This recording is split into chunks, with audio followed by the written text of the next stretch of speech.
back again. So today we're going to be talking about pricing, but I really hope that you enjoyed that video with Seema. It was quite insightful, different things that she mentioned, just about how professional you have to be when you're speaking to buyers, and how to price your products, and all the other brilliant information she gave. So please write notes on that. Also the line sheet we talked about, and the document on talking about sort of how you can work out, forecast your money, what you're going to earn, keeping an eye on it, track on it. That's going to be in the workbooks as well. So you'll get that, you'll get all that information. Now I'm going to talk to you a bit about pricing, but first of all, we're just going to go through a few tips. So tips for pricing your handmade hats. First of all, I think you should do your research, because you're going to work out your pricing, but first of all, get some research done, just so it's in your head, you've got it down on paper. And then later on, when you work out your pricing, you can put that against this to see what you think. So look, this is going to be in your notes as well in the workbook, so don't worry, you don't have to take notes, but if you want to, then that's great. So research, start by looking at your competitors, figure out the range of prices similar to your products. So I look at competitors, you might find some that have got smaller amounts, they sell them for £50, £100. You right up to your big competitors that are charging, say, 2,000, 3,000 for a hat, up to your Philip Tracy, who's 7,000 or whatever he is charging at the moment. So he's been going around for a number of years. He's all over the paper, so he's one of the top designers in the whole world. He can charge whatever he wants. He's charging those high prices because of all the knowledge that he's gained, all the experience, all the making, everything that he's built up over the years. He's then adding that into his hat price. So why not? If you've spent the last 30, 40 years learning your trade, you're going to put that into the price. If you're a complete beginner and you've just started and you take ages to make something, you're not going to be charging as much as him. Also, you can't always charge as much as what the hat costs at the beginning, but soon enough you'll get quicker and quicker. You'll be practicing, and you can give to friends and sell to friends and just sort of practice doing that, and then you'll build up, and then you can put your prices up. So don't worry about that. If you start small, you can put your prices up. But they do say that if you sort of look at the low end and you look at the high end, you want to be somewhere in the middle. So you don't want to be too low, you don't want to outbid all the other milliners, but also you're not going to be as high as someone that's been going for 25 years and had loads of publicity. So you sort of pitch yourself in the middle there. Yes, so that's what we're going to do. So you're going to look at them and look at all of the different competitors. Once you've explored this, then think about pricing your items in the middle, like I say. Once you become more well known, you can put the prices up. So this is all in the notes.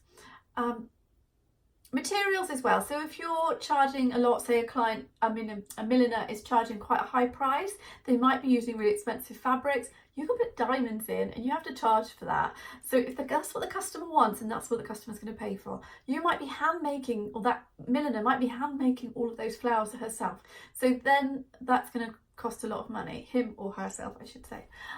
Or you might be buying them in some silk flowers, so then the price can be a little bit lower. So just look at what fabrics they use, look at where they sell, if they're wholesaling to Harrods or Phoenix or boutiques.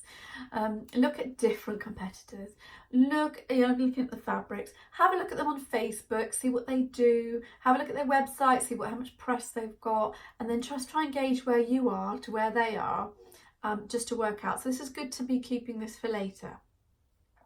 Then we want to look at expenses. So this is things like your materials, your blocks, your hat fabrics to make each hat. So you might be making one headpiece, you might have a flower in the headpiece, netting, things like that. So this is the sort of thing you want to look at each time you make the hat, how much you're actually paying for the materials. With millinery, the materials aren't that expensive, so it's not always that, it's more time, but you need to add them in. So you might be spending, say, £20 on some cinnamon fabrics, flowers, things like that, and then the rest is going to be time.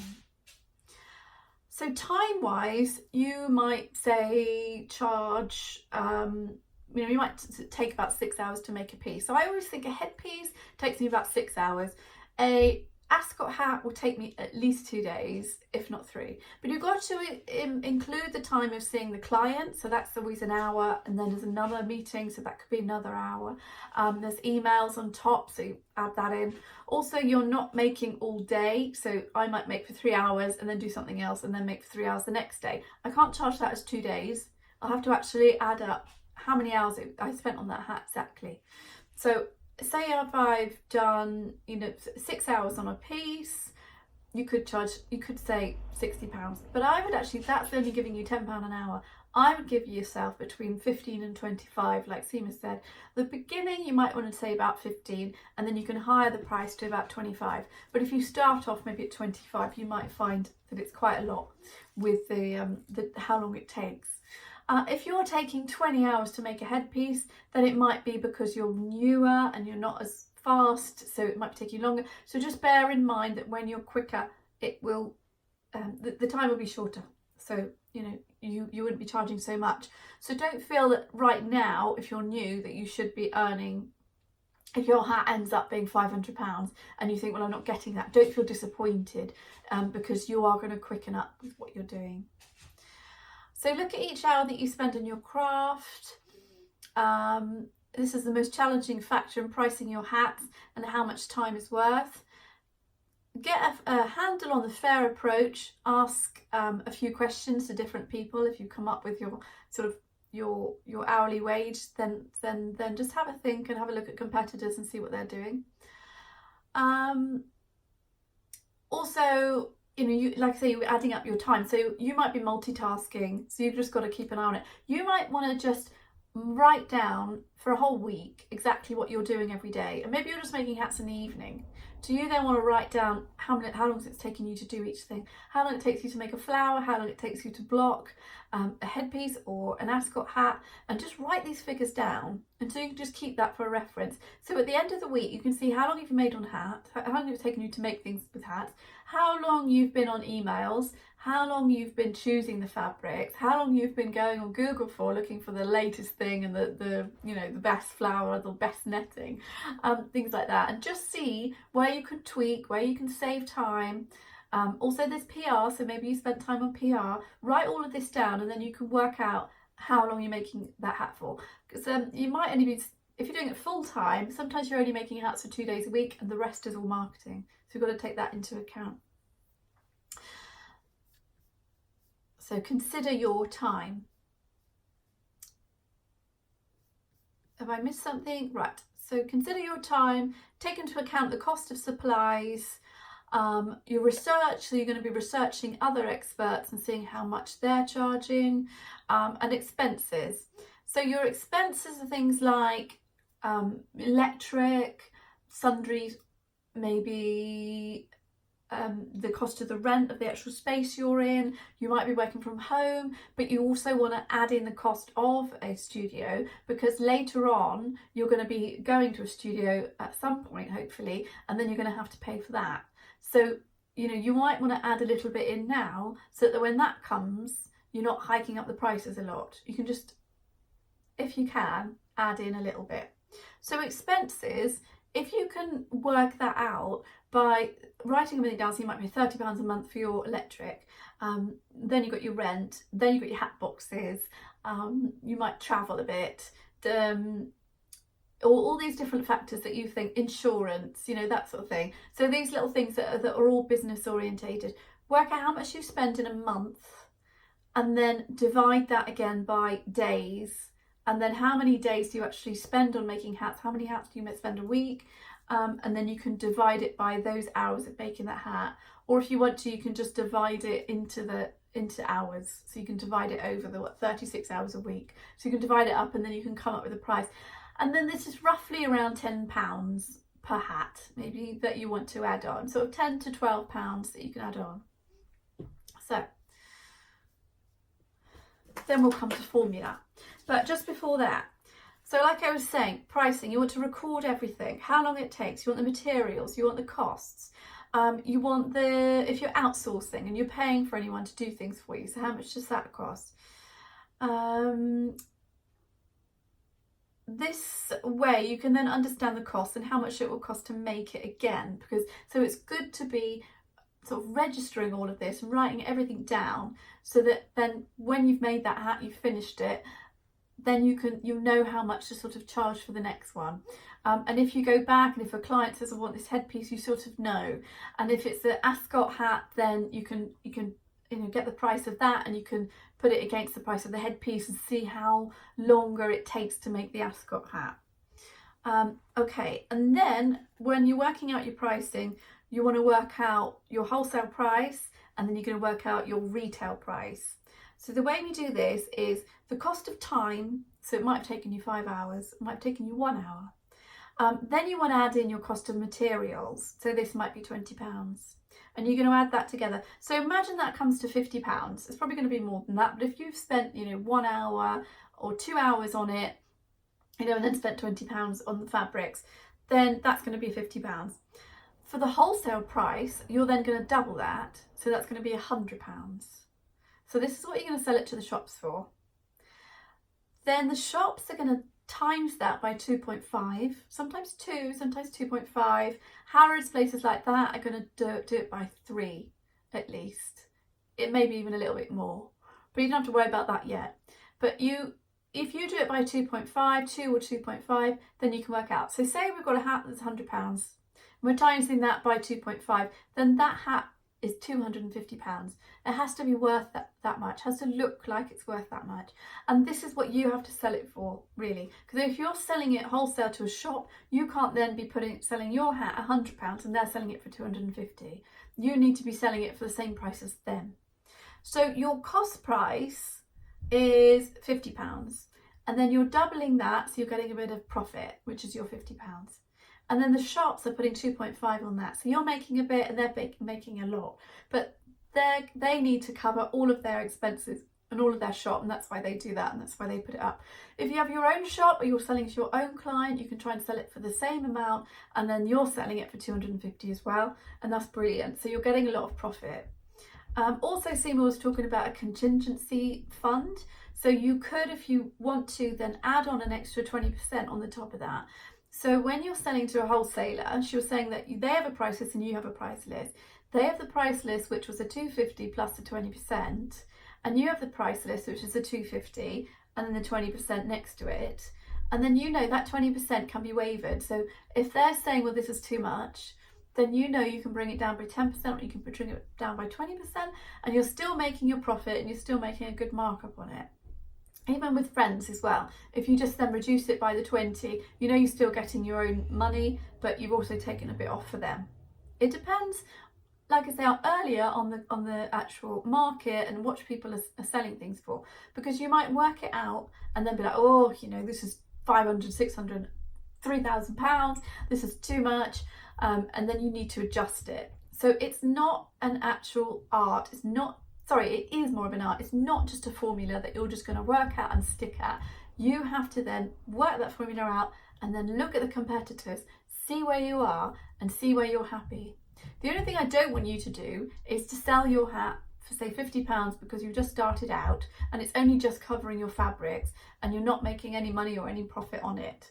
And then you're trying to do that with wholesale as well, and you're getting a bit confused, and you haven't got a contingency. So you don't want to be selling too cheap. You want to make sure you're getting a bit of money for it, because then people are going to respect you. They're going to realise that these pieces are worth it. They're pieces of art. They're handmade. They're beautiful products that are usually one-off pieces. The reason as well with wholesale is they're getting the lower price and you're getting a lower price is because you're making say 10 of 20 of one thing. I still like to limit it. So if I'm selling to a shop, I'll say there's only 20 of this. I don't like to make hundreds and hundreds, because I think that this hat still needs to be quite unique. But they can get it for the cheap price as long as they're buying 10 or 20 of each one. If they were only going to buy one, then they have to pay the full price, because that's not wholesale. The wholesale is only if they're buying a number of hats. If they're buying one, then they're a client and they have to pay full price. So don't have a shop coming to you saying, well, I'll have that one and I'll have it at wholesale and I'll only have the one. Try not to do that. And also Seymour was saying try not to do when sale or return, sorry. Try not to do the sale or return, because that is where you're not going to get that much money unless you're starting out and you just need to get your name out there. If you can think of it as a marketing way, then that's good, because you could get sales from it. So when I started, I was giving these to a bridal shop, and they probably had about 5 hats from me, and then sometimes I would take them back and sell them to somebody else and give them some fresh ones. So every 6 months I would turn them around. These were just sitting in the shop, but they were doing something for me. They were selling for me. So customers came in and they said, well, I'd like that one in a blue, I'd like it in a pink, I'd like it smaller, I'd like it bigger, I'd like a mixture of these 2 designs, or just saying, could I come in and talk to them and have a look at the dress? The actual lady who designed the dresses, she would sometimes sketch a hat that she thought might work. The customer would agree with that, she would give that to me, and then I could tell her if I think it would work or not, or what I think could be done to make that a lovely piece. And then I would make it up for them. So that they were giving me private commissions, and then I was getting a lot more money than I would if I was selling it wholesale. So if they're going to do this for you, then it works. Always make sure that you are giving a good quality piece, that you're turning up on time, you're seeing the client on time, you're giving over a quality piece, because if anything goes wrong, if something falls off or falls apart, or that customer brings it back, then the shop will stop working with you, because unless they've known you for a long time, they might let you off the once, but usually they might stop working with you because they wouldn't trust you. So always keep that good relationship up, like Seema did with British Museum. Always make sure you're always talking to them, you're delivering good service, you're delivering good hats, you're checking it all, your stitching's good, and then you'll be fine. Just build a relationship. So that's one way that I would do sale or return, but I wouldn't let them just take the hat, put it in the back of the shop or in the window and let it all, for 6 months and just let the colour run out. I would make sure that they are looking after it and they are doing you justice, because sometimes if they take sale or return pieces, they'll just put it in the back and they just, they want money, so they're going to be selling the things that they've bought.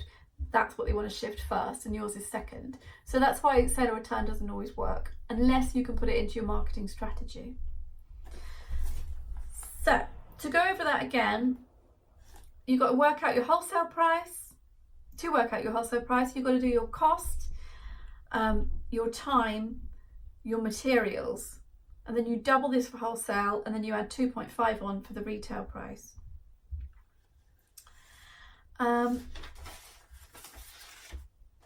A range of prices that I work on is myself. You can scrap this and just do whatever you want, but I range around 150 for a headband piece. A headpiece I'll do 250 to 350, and then I'll do a sculptural hat from 450 anywhere up to over £1,000. But if they want a headpiece that has a lot of work in it, it's a mini sculpture, they want some handmade flowers, they want real detailed beading, then all of this has to be worked in and work out the pricing for that. So just have a think about all of these different things, work out how much it's going to cost you to make each hat, so you know how long it takes, you know the costs, you know what you're spending. Then you need to look at your competitors and just check that your price is good with them, and then you can go out there and then you can start doing wholesale, and then you can start meeting up with buyers and going and having appointments with them and things like that. You don't want to be doing anything until you figured out your prices and you're happy with it, and I don't want you to go too cheap and I don't want you to go too mega expensive yet, because you can always put your prices up. So I hope this helps. In the notes, I've also put in there an invoice. So if you are dealing with clients and you want to send them an invoice, then that's there. If you're dealing with wholesale, then that's a good invoice as well to be sending them. You're going to do the invoice after you have a meeting. So if you do ring up and you go in and you're lucky enough to have an appointment, bring all your hats with you, bring a lookbook with you. This could just be something you've designed yourself, or you can actually get them nicely printed up into a book. Sometimes I have a nice folded out book which has just got the images in it with a code underneath, and then I'll have another book which has got all of the prices in, so more of a line sheet stroke sales admin page, which they call it, but I call it line sheet, where you have all of the hats sort of out and in pictures, and then underneath you have the code of what it's called. You have the retail price and the wholesale price under there. So you can see what they are, and they can easily see what they are and how much they cost. And then you'll do the invoice later on, and you'll do a contract as well if you'd like to. So if you know, dealing with a bigger store, then it doesn't always matter what you put in the contract, because they're the big deal and they're going to tell you how it works. But if you're doing a nice sort of smaller boutique, then you might want to put a contract in just saying when you're going to deliver, how long it's going to take, if they want to reorder, how long that's going to take, and if they want a bespoke piece, how long that's going to take. If they're going to pay you, then, you know, they have to, if they say, well, I'm going to pay you within 4 weeks, fine, they're going to pay you within 4 weeks. But if they're late, you might want to put a little charge on there and put that into the contract so that they know if they're late, then they have to pay a bit extra for it. I think that's it for now. We have the Q&A, so you can ask more questions in that. Have a look at the notes, ask any questions in the Facebook group, and I'm happy to help and happy to go over things with you.